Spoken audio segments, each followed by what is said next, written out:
हजरत एक जगह बलरामपुर में मैं तकरीर कर रहा था, जैसे ही मैंने ढोल की बात शुरू की तो एक साहब खड़े हो गए, बोले हजरत साहब ढोल की बात मत करना, हमारे पीर साहब ने कहा है कि ढोल बजाना सवाब है और 40 मुफ्तियों के दस्तखत भी हैं उस पे।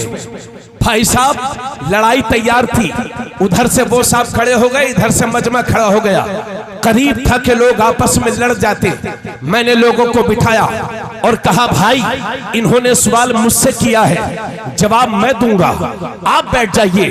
फिर मैंने उस भाई से पूछा कि चलिए भाई मैं मान लेता हूँ ढोल बजाना सवाब है, मगर मुझे ये तो बताओ कि कुरान पढ़ने में ज्यादा सवाब है या ढोल बजाने में ज्यादा सवाब है? तो चेहरे की हवाइयां उड़ गई। मेरे दोस्त तुम्हारे ये ढोलबाजी का वक्त नहीं है, तुम्हें इन रस्मों से बाहर निकलना होगा। अल्लाह की कसम तुम इन्हीं खुराफातों में लगे रहे तो तुम्हारी नस्लों को गुलामी के तोक में झोंक दिया जाएगा, तुम्हारी नस्लों को मिटाने की कोशिश की जाएगी। कुरान थामो, अहले बैत का दामन थामो। दुनिया का कोई भी आदमी तुम्हारा बाल बेटा नहीं कर सकता, दुनिया का कोई भी यजीद भी तुम्हें कभी मगलूब नहीं कर सकता। और जिस वक्त मेरे नबी ने यह फरमाया था कि 2 चीजें दे रहा हूं, एक है कुरान और दूसरे है अहले बैत, उस वक्त ये भी फरमाया था ये दोनों भी आपस में कभी जुदा ना होंगे, ना कुरान अहले बैत से जुदा हो, ना अहले बैत कुरान से जुदा हो। यही वजह है कि दुनिया ने देखा कि नबी के सीने पर है हुसैन और नबी के सीने में है कुरान, और दुनिया ने वो मंजर भी देखा कि नेज़े पर सरे हुसैन बुलंद है, फिर भी लबे हुसैन हिल रहे हैं, कुरान की तिलावत कर रहे हैं, क्योंकि कुरान हुसैन के साथ है, हुसैन कुरान के साथ।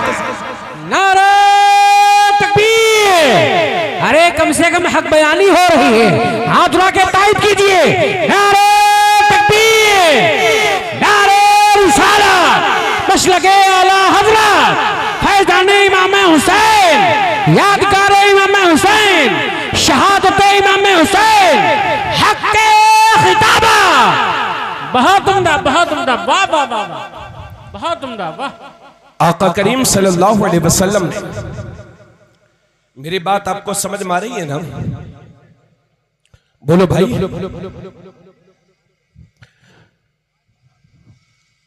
अल्लाह के नबी सल्लल्लाहु अलैहि वसल्लम ने, इधर देखिए मेरी तरफ, एक मौके पर इरशाद फरमाया था, ये लोगों जिस तरह से लोहे को जंग लग जाती है, लोहा गंदा हो जाता है, लोहा मैला हो जाता है, इसी तरह से इन दिलों को भी जंग लग जाती है। ये दिल भी काले हो जाते हैं, ये दिल भी मैले हो जाते हैं। साहबाई किराम ने अर्ज़ किया, भाई आप लोग थोड़ी सी जहमत कर लो, इधर आ जाओ, मुझे बार बार आपका ख्याल करते हुए। अच्छा मेरा कहना मान लीजिए, अल्लाह सलामत रखे आपको, बैठ जाइए, आ जाइए, माशाअल्लाह, अल्लाह सबको सलामत रखे।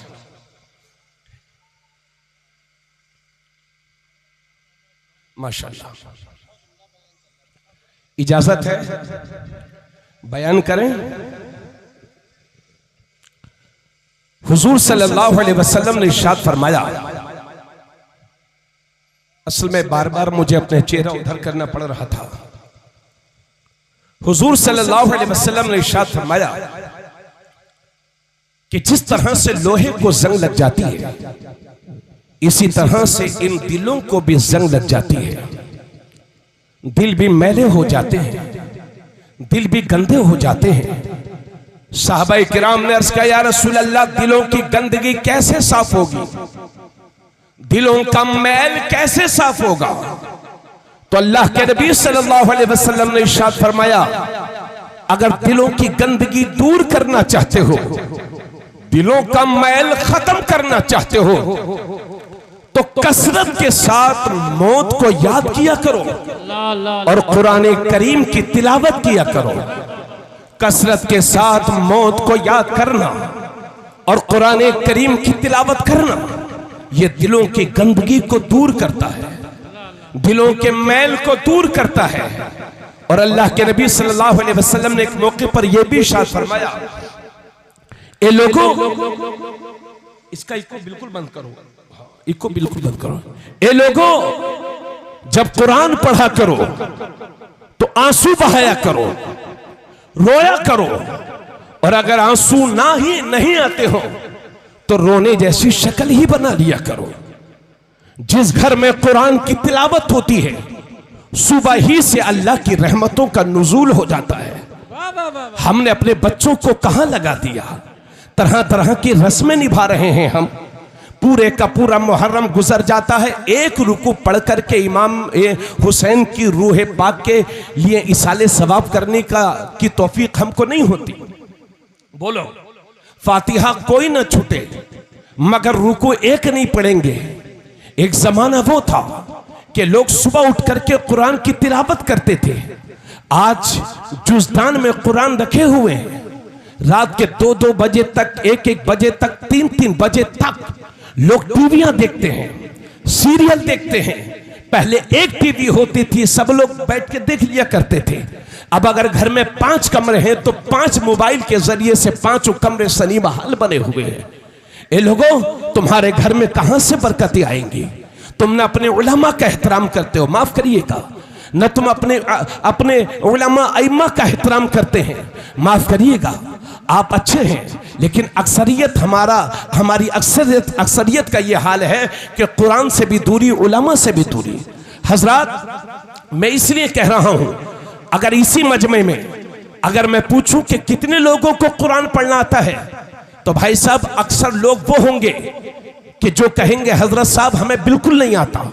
कुछ लोग वो होंगे जो कहेंगे हजरत आता तो है मगर कच्चा कच्चा आता है, यानी पूरी जिंदगी पक गई, जिंदगी के सारे शौक पूरे कर लिए, लाखों लाख रुपयों की शादी कर ली, लाखों लाख रुपयों की बिल्डिंगें बना ली, लाखों लाख रुपयों के बिजनेस कर लिए, मगर जिंदगी में कुछ कर न सके तो कुरान न पढ़ सके। ए मेरे मुसलमान भाई, अगर 70 साल की जिंदगी में तुम कुरान न पढ़ना सीख सके तो मैं पूछना चाहता हूं किस बात के मुसलमान हैं आप? खुदारा आप औरतों की तरफ न देखें, और औरतों से गुजारिश करूंगा कि पर्दे और हया का ख्याल रखा करें, बुर्का पहन के आया करें। इस तरह से आना ये कनीज़े फातिमा की पहचान नहीं है। आप अपने घरों से ही अपनी बहन बेटियों को समझाया करो, उनकी तरबियत करो, इस्लामी तरबियत करो।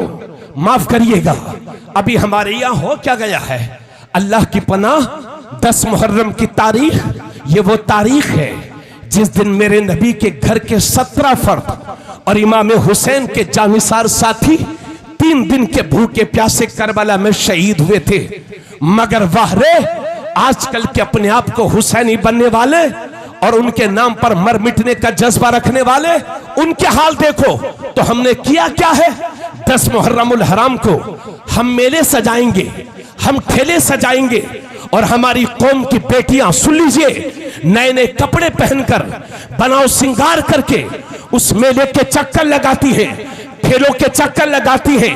क्या यही हुसैनियत है? मैं पूछना चाहता हूं आपसे, और आप जिम्मेदार किसको कहेंगे?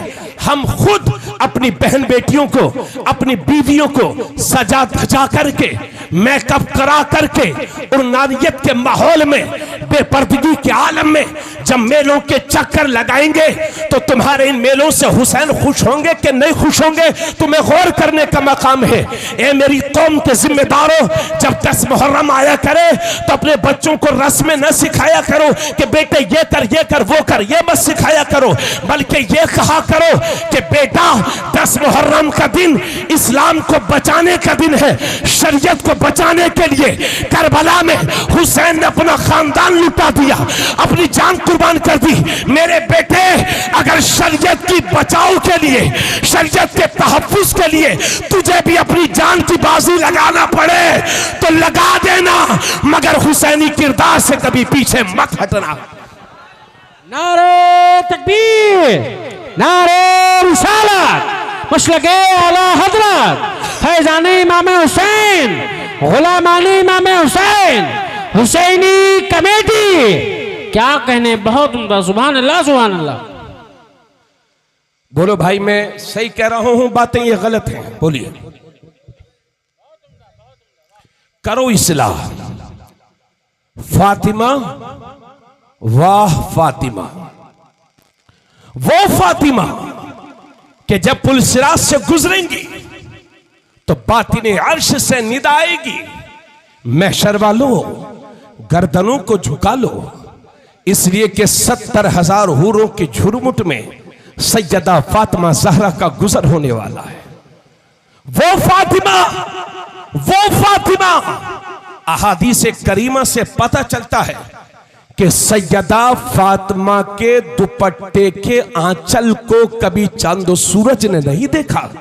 ये मैं अपनी तरफ से नहीं कह रहा हूं, आला हजरत भी तो यही कहते हैं, जिसका आंचल ना देखा महू महर ने उस रिदाए नजाहत पे लाखों सलाम।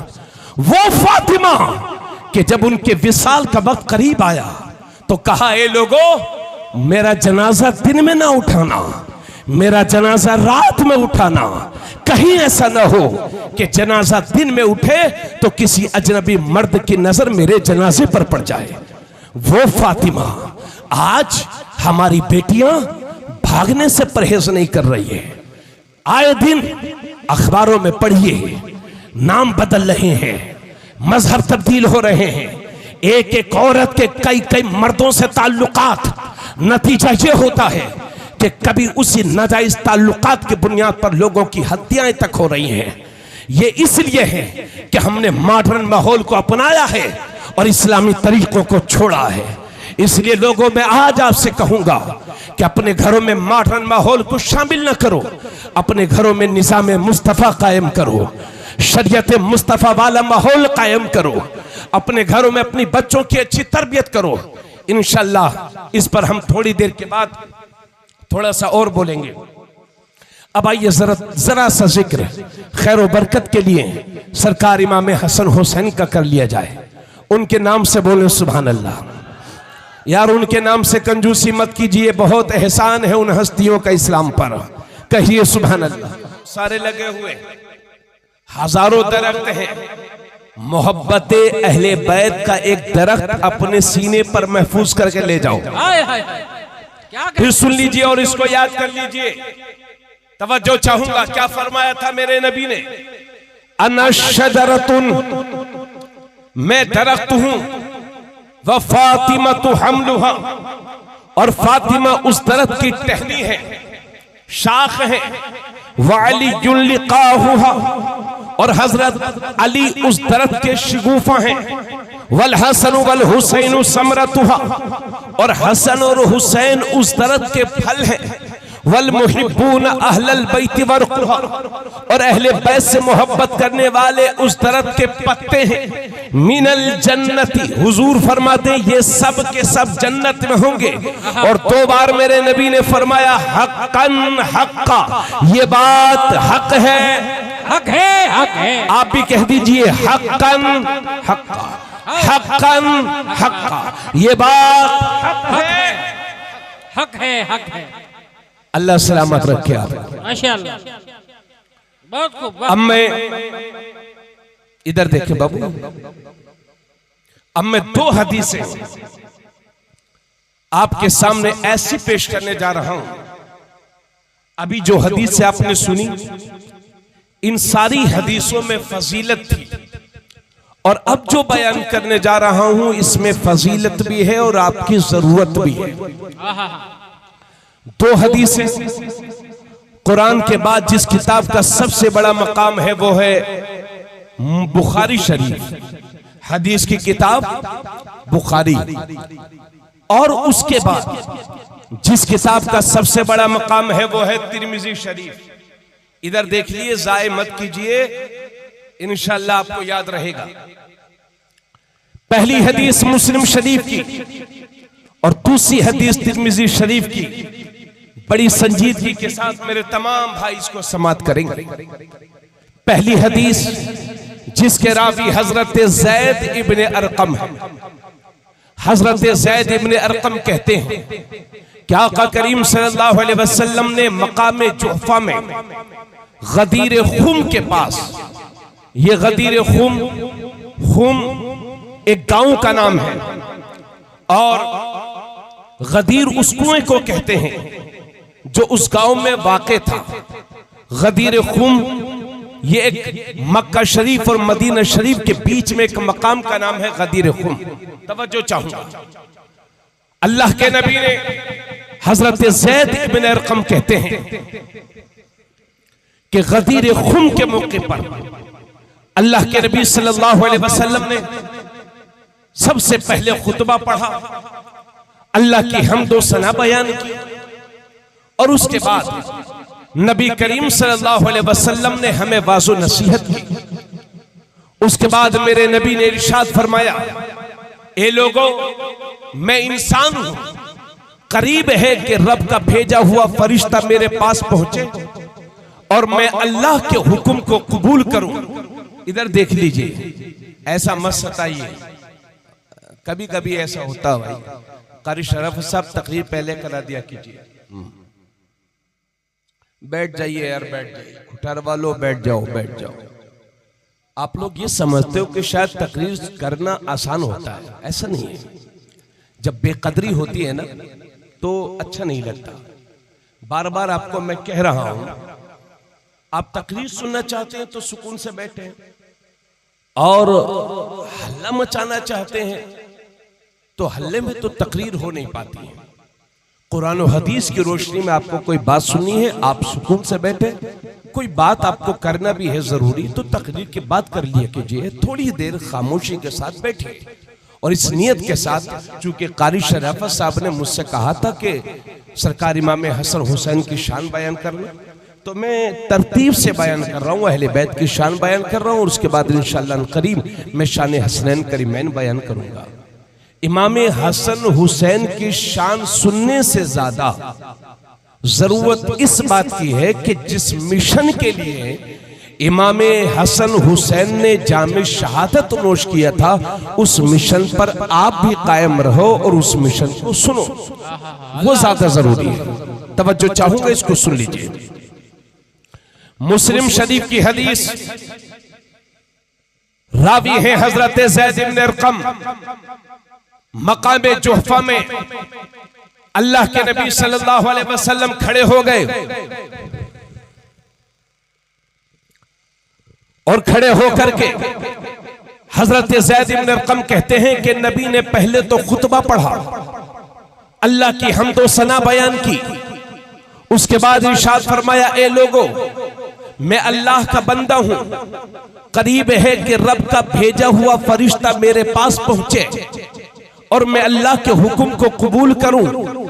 लेकिन ए लोगों, मैं तो चला जाऊंगा, मगर तुम परेशान मत होना। अना तारिकुन फीकुम मुस्सक़लैन, मैं तो जा रहा हूं, मगर दो भारी चीजें तुम्हारे दरमियान छोड़ करके जा रहा हूं। कहें सुभान अल्लाह। अव्वलुहुमा किताबुल्लाह फीहिल हुदा वन नूर, उन दो चीजों में से पहली चीज है किताबुल्लाह, कुरान करीम, जिसमें हिदायत है और नूर है। रावी हदीस कहते हैं नबी ने कुरान की तिलावत की तरफ लोगों को उभारा, और उसके बाद मेरे नबी ने दूसरी बात इरशाद फरमाई, व अहलु बैती उज़क्किरुकुमुल्लाह फी अहली बैती, उज़क्किरुकुमुल्लाह फी अहली बैती। पहला है कुरान और दूसरे हैं मेरे अहले बैत। तुम मेरे अहले बैत के बारे में अल्लाह से डरते रहना, अहले बैत के हुकूक अदा करते रहना, सादात से मोहब्बत करते रहना, उनका अदब करते रहना। हदीस पूरी हो गई, हदीस पूरी हो गई। अब जरा इसी तरह की हदीस तिरमिज़ी शरीफ की सुनिए। उसके रावी हजरत जाबिर हैं। हजरत जाबिर फरमाते हैं कि मैंने हज्जतुल वदा के मौके पर देखा कि अल्लाह के नबी सल्लल्लाहु अलैहि वसल्लम ऊंटनी पर खड़े हो गए। हज्जतुल वदा ये वो हज है जो नबी ने आखिरी हज किया था, आखिरी हज किया था।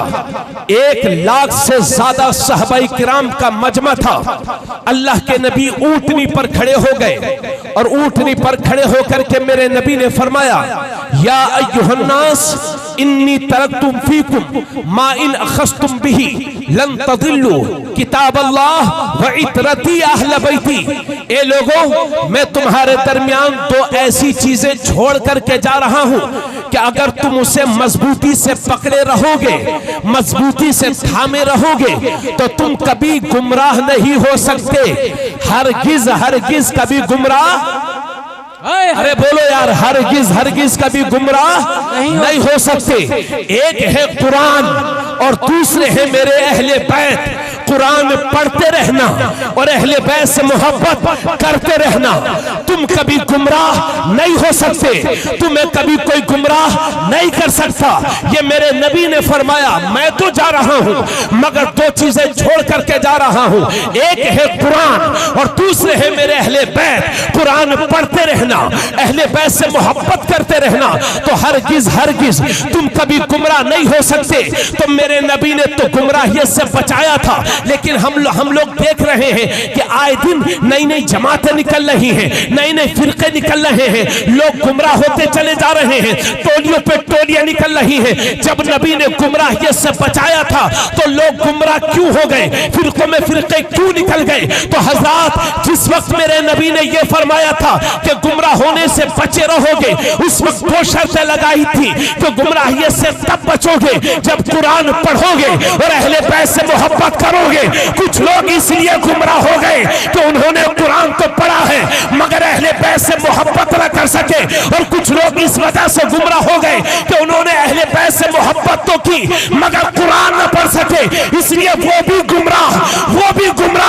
अल्लाह का शुक्र है हम सुन्नियों को कोई गुमराह नहीं कर सकता, क्योंकि हमारे एक हाथ में कुरान है और दूसरे हाथ में अहले बैत के बाद। या रसूल अल्लाह, जिंदाबाद जिंदाबाद जिंदाबाद, अल्लाहु अकबर। या रसूल, बहुत उम्दा बहुत उम्दा, क्या कहने हैं, वाह वाह वाह वाह, लाजवाब, सुभान अल्लाह सुभान अल्लाह। कहे सुभान अल्लाह, कहे सुभान अल्लाह, सुभान अल्लाह सुभान अल्लाह। अल्लाह सलामत रखे आपको। अब आप दो चीजें मुझे बता दीजिए, इधर देखिए, क्या दिया नबी ने? कुरान। और क्या दिया? फिर भूल जाते हो आप लोग, बड़ी मेहनत कराओगे लगता है। कुरान और अहले बैत। एक हाथ में कुरान और दूसरे हाथ में अहले बैत का दामन। कुरान पढ़ते रहो, अमल करते रहो और अहले बैत से मोहब्बत करते रहो। इंशाअल्लाह कभी कोई गुमराह नहीं हो सकेगा कोई भी मुसलमान। कारी शराफत साहब ने मुझसे कहा था कि हजरत हमारे यहाँ तकरीर ऐसी करना कि लोगों को बुरा ना लगे। अल्लाह अल्लाह। हमने कहा चलिए ठीक है, कोशिश करेंगे, मगर भाई थोड़ी सी बात तो हमारी सुन लीजिए। आखिर कुरान और हदीस की रोशनी में मैं बयान करूंगा। मैं बड़ी माजरत के साथ कहता हूं, पूरे मुहर्रम के महीने में बाज लोग कुरान का एक रुकू तक नहीं पढ़ पाते। एक हाथ में होना चाहिए कुरान और दूसरे हाथ में होना चाहिए अहले बैत का दामन। हमने क्या किया, एक हाथ में अहले बैत तो हैं मगर जिस हाथ में होना चाहिए कुरान उसमें थाम लिया ढोल। इसी वजह से पूरी उम्मत का बज रहा है ढोल। आप चाहे बुरा मानना या मत मानना, लेकिन ये अल्लाह का शुक्र है, हम दीन बयान करने की कोशिश करेंगे। आप मेरे छोटे भाई हैं।